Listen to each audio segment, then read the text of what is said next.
আমার সাথী ভাইরা এই ময়দানে আহত হয়ে হাসপাতালে বিছানা কাতরাই।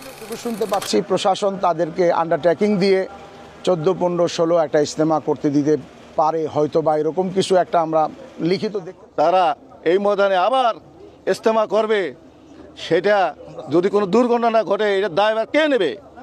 আর এটা কোনো আইন, কোনো বিবেকমান মানুষ তাদেরকে অনুমতি দেবে কিনা এটা আমার বুঝে আসে। এই ব্যাপারে কিছু বলবো না, আমাদের মুরব্বিয়ান একরামরা আসে, ওনারাই ভালো বলবেন। হ্যাঁ, তবে এতটুকু আমরা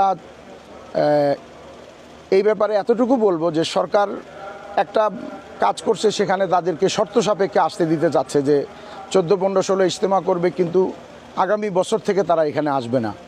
তো আমাদের দাবিটা আরেকটু আগে, সেটা হলো যে আমরা চাই এই বছর থেকেই তারা আর কখনো এখানে আসবে না।